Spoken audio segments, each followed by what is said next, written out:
إن الحمد لله نحمده ونستعينه ونستغفره ونعوذ بالله من شرور أنفسنا وسيئات أعمالنا من يطع الله ورسوله فقد رشد واهتدى ومن يعص الله ورسوله فقد ضل وغوى فإن أصدق الكلام كلام الله وأحسن الهدي هدي محمد صلى الله عليه وسلم وشر الأمور محدثاتها وكل محدثة بدعة وكل بدعة ضلالة وكل ضلالة في النار. قال الله تبارك وتعالى في القرآن المجيد: أعوذ بالله السميع العليم من الشيطان الرجيم. بسم الله الرحمن الرحيم. يا أيها الناس اتقوا ربكم الذي خلقكم من نفس واحدة وخلق منها زوجها وبث منهما رجالا كثيرا ونساء واتقوا الله الذي تساءلون به والأرحام إن الله كان عليكم رقيبا. اللهم صل على محمد وعلى آل محمد كما صليت على إبراهيم وعلى آل إبراهيم إنك حميد مجيد. اللهم بارك على محمد وعلى آل محمد كما باركت على إبراهيم وعلى آل إبراهيم إنك حميد مجيد. وَلَقَدْ آتَيْنَا لُقْمَانَ الْحِكْمَةَ أَنِ اشْكُرْ لِلَّهِ. اللہ تبارک و تعالیٰ کے ہاں معززیت یعنی اللہ تعالیٰ کے ہاں مقام، اللہ تعالیٰ کے ہاں مرتبہ پچھلے امتوں میں سے پانے والے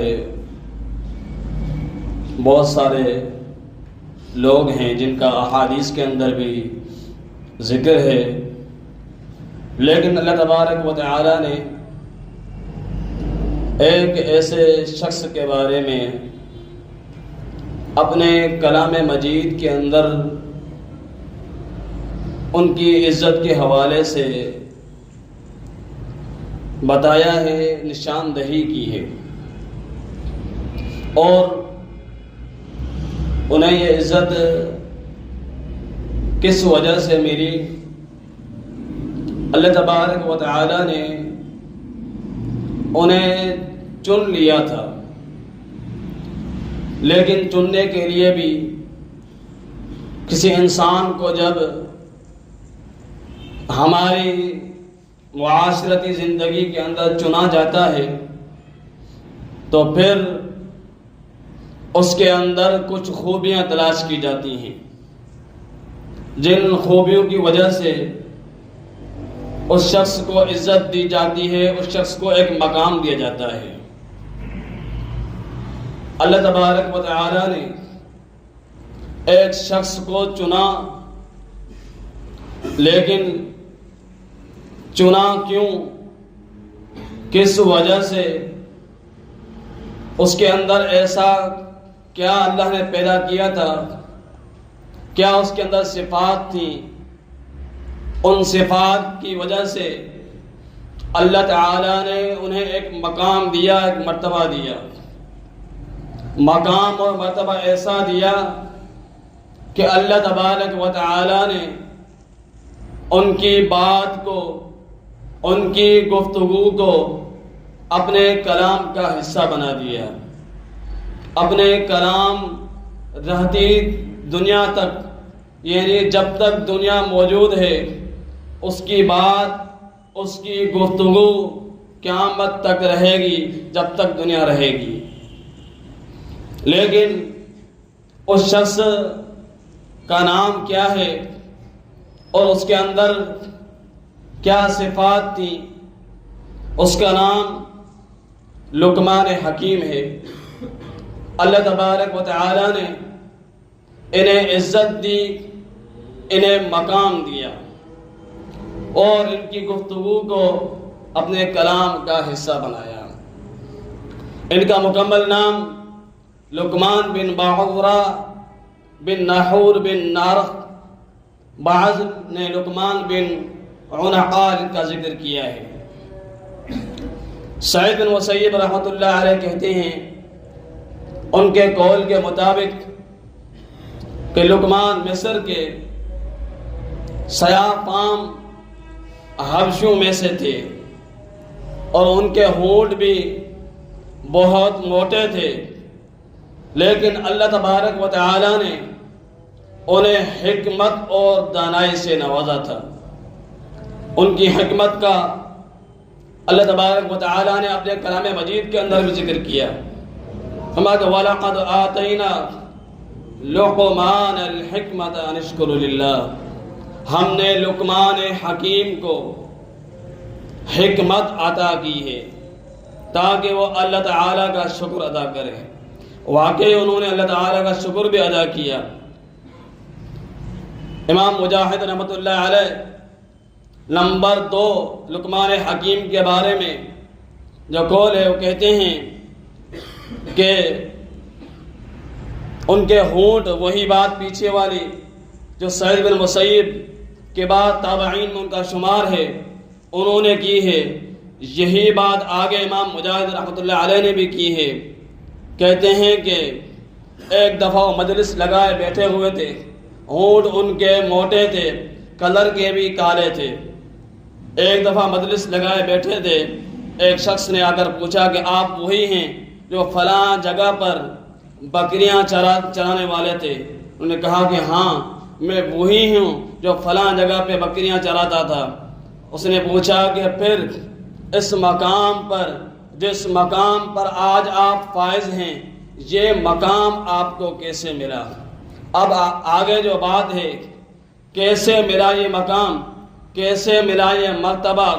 ایک شخص بکریوں کا چرواہا تھا، اللہ تبارک و تعالی نے اس کو وہاں سے ہٹا کر ایک دینی مجلس پر فائز کر دیا، لوگوں کو اللہ تبارک و تعالی کی دعوت کی تعلیم کے لیے اس کو منتخب کر دیا۔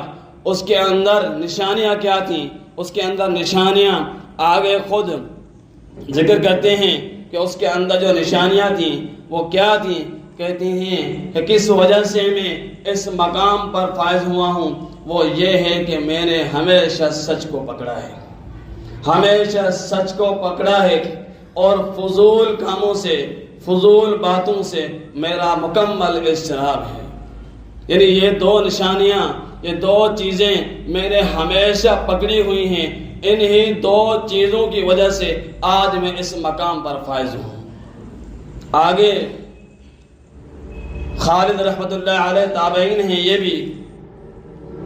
یہ ان کے بارے میں لکھتے ہیں کہ حکیم لقمان ایک حبشی غلام تھے۔ اب حکمت اور دانائی کی مثال اس کے اندر موجود ہے کہ کیسے ان کے اندر حکمت تھی، کیسے وہ حکیم تھے، کیسے اللہ تبارک و تعالی نے انہیں سمجھ عطا کی تھی۔ کہتے ہیں غلام تھے ایک شخص کے، اس نے ایک دن انہیں کہا کہ آپ ایسا کرو کہ ہمارے لیے ایک بکری کو ذبح کر دو اور پھر اس میں سے اس کے جو بہترین حصے ہیں، بہترین حصے وہ ہمارے لیے نکال کے لاؤ۔ انہوں نے بکری ذبح کی اور بہترین حصے انہوں نے ایک زبان اور دل نکال لی، دل نکال کے پیش کے سامنے، پھر کہا کہ دوسری بکری ذبح کرو، دوسری بکری ذبح کی، کہا کہ اب اس میں سے بدترین جو ہیں حصے وہ نکالو۔ انہوں نے دوسری بکری ذبح کی اور پھر بدترین حصے یہی زبان اور دل نکال کے سامنے رکھی۔ مالک کہتے ہیں کہ یہ آپ نے کیا کیا؟ میں نے آپ سے جب بہترین حصے بکری کے مانگے تو بھی آپ نے یہی چیزیں لا کے رکھی، اور آپ سے میں نے بدترین چیزوں کا مطالبہ کیا بکری کی تو پھر آپ نے یہی چیزیں سامنے لا کے رکھی۔ جواب دیتے ہیں کہ بات تو آپ کی درست ہے، لیکن بات یہ ہے کہ بہترین جو چیزیں ہیں، اگر زبان اور دل یہ دونوں صحیح چلیں، بالکل صحیح چلیں، ان کے اندر کوئی خرابی نہیں ہو، تو یہ سب سے بہترین چیزیں ہیں۔ اگر ان دونوں میں کوئی خرابی آ جاتی ہے تو دنیا کی بدترین جو چیزیں ہیں وہ یہ دونوں ہیں، ایک دل اور ایک زبان۔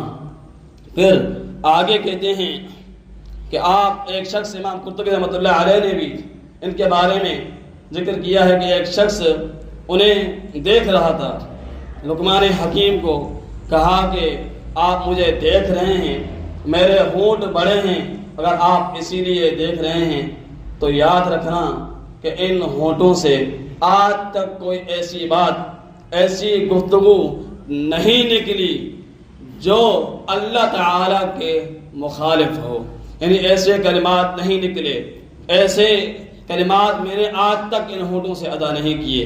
اگر آپ مجھے میرے کلر پہ دیکھتے ہیں تو میرا کلر اسی طرح ہے، لیکن میرا دل بالکل سفید ہے، میرا دل بالکل سفید ہے۔ اب اندازہ لگائیں، اللہ تبارک و تعالی نے ایسے ہی اٹھا کر انہیں کلام مجید کا حصہ نہیں بنایا، ایسے ہی اٹھا کر کلام مجید قیامت تک رہنے والے لوگوں کے سامنے ان کی سیرت کو پیش نہیں کیا، ان کے اندر صفات تھی۔ آج ہم دیکھیں کہ ہم اگر عزت کے متلاشی ہوتے ہیں، کیا ہمیں وہ عزت ملتی ہے؟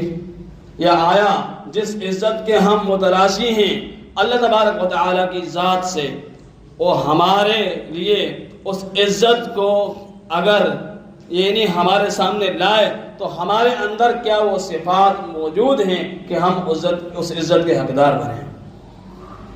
جو عزت لقمان حکیم کو ملی، پھر آگے یہی لقمان حکیم ہیں، انہوں نے پھر اللہ تبارک و تعالیٰ نے انہیں چننے کے بعد انہیں حکمت عطا کی، حکمت ادا کرنے کے بعد انہوں نے جو کام کیا وہ سب سے پہلے اپنے گھر سے ابتدا کی۔ لقمان حکیم نے، بعض مفسرین نے، ابن کثیر رحمۃ اللہ علیہ، امام قرطبی رحمۃ اللہ علیہ نے لکھا ہے، لکھتے ہیں کہ ان کے بیٹے اور ان کی گھر والے مشرک تھے، یعنی انہیں حکمت اللہ تعالیٰ نے دانائی دی، پھر اس دانائی کے ساتھ انہوں نے ان پر کام کیا۔ اللہ تبارک و تعالیٰ کی ذات کے لیے انہوں نے تکلیفیں برداشت کی، کیونکہ گھر سے بندہ جب تکلیفیں برداشت کرتا ہے تو ابتدا گھر سے ہوتی ہے۔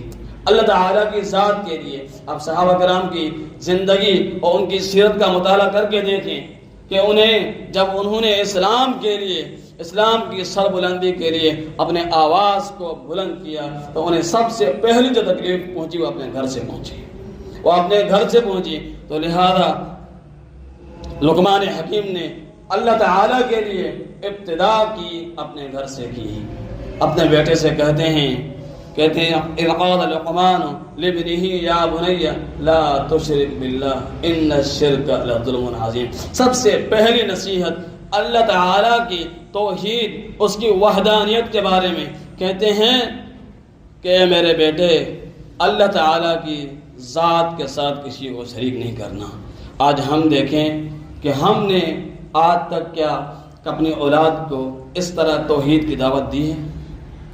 کبھی ہم نے بٹھا کر یہ سکھایا ہے کہ اے میرے بیٹے آپ اللہ تعالیٰ کی ذات کے ساتھ کسی کو شریک نہیں کرنا، پھر شرک کی پہچان کروائیے؟ ہم نے کبھی نہیں کروائی ہوگی۔ بہت ہی کم لوگ ایسے ہوں گے جو یہ چیز کرتے ہوں گے۔ ویسے تو مولویوں کے اوپر کام میں سارا چھوڑا ہوا ہے کہ مولوی خود ہی کریں گے، ہمارا کیا جانے، لیکن یہاں آپ دیکھیں کہ اپنے گھر سے اپنے بیٹے کو نصیحت کیا کر رہے ہیں؟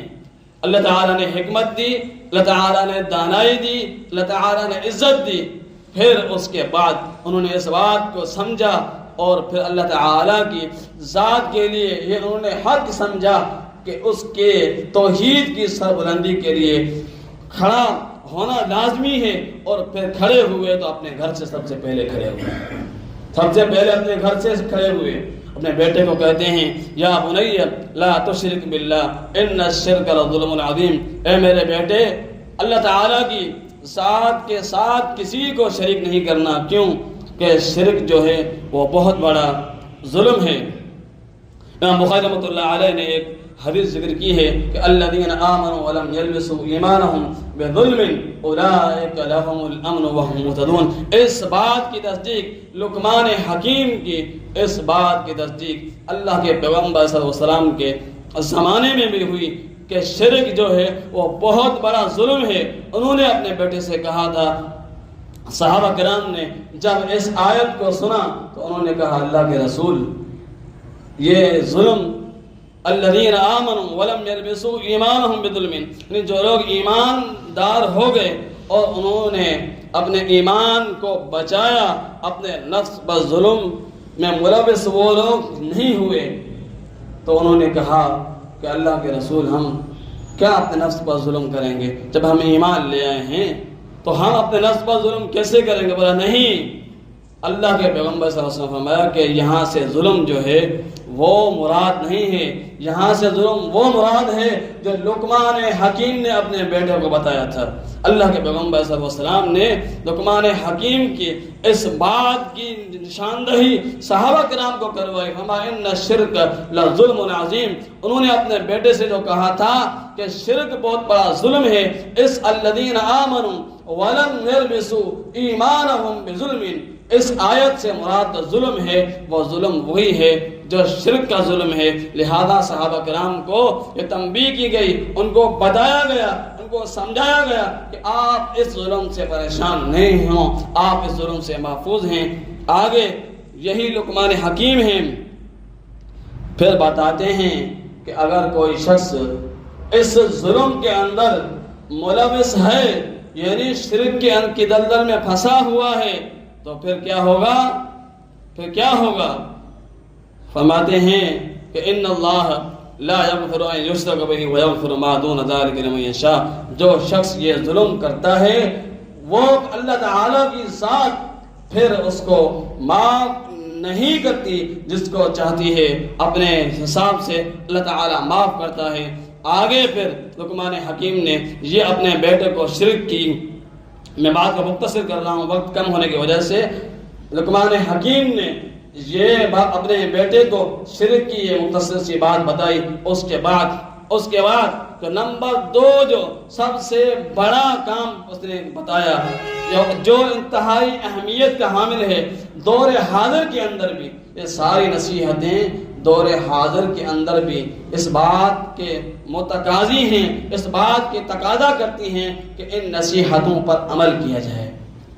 یہ ساری نصیحتیں فرمایا کہ وَوَصَّيْنَا الْإِنسَانَ بِوَالِدَيْهِ، لقمان حکیم نے اللہ تعالیٰ کی ذات کے حوالے سے اپنے بیٹے کو اس کے ساتھ شریک کرنے کے حوالے سے بتانے کے بعد فرمایا کہ وَوَصَّيْنَا الْإِنسَانَ بِوَالِدَيْهِ، فرمایا کہ انسان کو اللہ تعالیٰ کی نے بتایا کلام مجید کے اندر کہ اس نے اپنے بیٹے کو یہ نصیحت کی، اپنے بیٹے کو یہ وصیت کی کہ اللہ تعالیٰ نے کی وصیت ہے کہ اپنے والدین کے ساتھ اچھا سلوک کریں، اچھا سلوک کریں۔ اور پھر آگے انہوں نے سلوک کی مثال بھی دی، فرمایا کہ وَإِن جَاهَدَاكَ عَلَىٰ أَن تُشْرِكَ بِي مَا لَيْسَ لَكَ بِهِ عِلْمٌ۔ والدین کے ساتھ اچھا سلوک کرنا یہ اللہ تعالیٰ کی عبادت کے بعد، یعنی اللہ تعالیٰ نے جہاں عبادت کا حکم دیا ہے کلام مجید کے اندر، اس کی عبادت کے بعد والدین کے ساتھ اچھا سلوک کرنا دوسرے نمبر پر ہے۔ اور جہاں بھی ذکر کیا ہے میری عبادت کرو، وہاں یہ ذکر کیا ہے کہ اپنے والدین کے ساتھ اچھا سلوک کرو، اپنے والدین کے ساتھ بہترین انداز سے پیش آؤ۔ وَقَضَىٰ رَبُّكَ أَلَّا تَعْبُدُوا إِلَّا إِيَّاهُ وَبِالْوَالِدَيْنِ إِحْسَانًا۔ آپ کے رب نے فیصلہ فرمایا ہے کہ خاص اس کی عبادت کی جائے اور والدین کے ساتھ اچھا سلوک کیا جائے۔ اُفٍّ وَلَا تَنْهَرْهُمَا، اللہ تبارک و تعالیٰ نے کلام مجید کے اندر فرمایا کہ اُفٍّ وَلَا تَنْهَرْهُمَا، ان کے کسی کام کی وجہ سے آپ کو تکلیف پہنچی ہے، لیکن اسلام آپ کو یہ اجازت نہیں دیتا کہ آپ دل کے بعد محدثین نے تو یہاں تک لکھا ہے کہ آپ نے اپنے دل کے اندر رائی کے دانے کے برابر والدین کی کسی غلطی پر آپ نے اگر تنگی محسوس کی، آپ نے ان کی نافرمانی کی ہے، آپ نے ان کی نافرمانی کی ہے۔ یہاں تک افیوں ولا تنہرہما کی تفسیر کے اندر محدثین نے یہ تفسیر کی ہے، مفسرین نے، تو والدین کی فرمان برداری کا جو ہے وہ درس دیا لقمان حکیم نے اپنے بیٹے کو۔ اس کے بعد پھر ایک اور چیز بھی سمجھائی کہ آیا والدین آپ کے سامنے ہیں اور ایک طرف والدین ہیں، ایک طرف اللہ تبارک و تعالی کی نافرمانی کا معاملہ ہے، تو کیا فرمایا؟ وَإِن جَاهَدَاكَ عَلَىٰ أَن تُشْرِكَ بِي مَا لَيْسَ لَكَ بِهِ عِلْمٌ فَلَا تُطِعْهُمَا وَصَاحِبْهُمَا فِي الدُّنْيَا مَعْرُوفًا۔ پھر بھی کہا کہ اگر وہ آپ کو حکم دیتے ہیں ایسی بات کی طرف جو بات اللہ تعالیٰ کی ذات کے ساتھ شرک کا معاملہ کرتی ہے، یعنی کسی شرک کے معاملے کے لیے، شرک کے کام کے لیے آپ کو دعوت دیتے ہیں، ان کی بات اس معاملے میں آپ نے نہیں ماننی، لیکن پھر بھی فما کے وصاحبہما فی الدنیا معروفا، آپ پھر بھی ان کے ساتھ اچھا سلوک کریں گے، پھر بھی ان کی یہ بات تسلیم نہیں کریں گے، یعنی اللہ تعالیٰ کی ذات کے ساتھ آپ کو وہ شرک کرنے کا حکم دیتے ہیں، یہ بات آپ نہ مانیں، لیکن اس بات کے نہ ماننے کے بعد ایسا نہیں ہو کہ آپ ان کے ساتھ بدتمیزی کے ساتھ پیش آئیں، یہ نہیں ہے۔ فرمایا نہیں، وَصَاحِبَهُمَا فِي الدُّنْيَا مَعْرُوفًا، فرمایا کہ پھر بھی ان دونوں کے ساتھ اچھا ہی معاملہ کرنا ہے، اچھا ہی معاملہ کرنا ہے، یعنی ان کے ساتھ بدتمیزی اور ان کی بے ادبی نہیں کرنی ہے کسی صورت میں بھی۔ آگے اس کے علاوہ پھر لقمان حکیم نے اور بھی نصیحتیں کی اپنے بیٹے کو۔ تو عزیز ساتھیو، لقمان حکیم کی انشاءاللہ آئندہ جمعے کے اندر اس کے آدھے حصے کو پورا کیا جائے گا۔ باقی بھی نصیحتیں لقمان حکیم نے اپنے بیٹے کو جو کی تھیں، اللہ تبارک و تعالیٰ سے دعا ہے کہ میں صحیح معنی میں دین کی سماعت فرمائے۔ السلام علیکم ورحمۃ اللہ وبرکاتہ۔ اچھا ہاں، پھر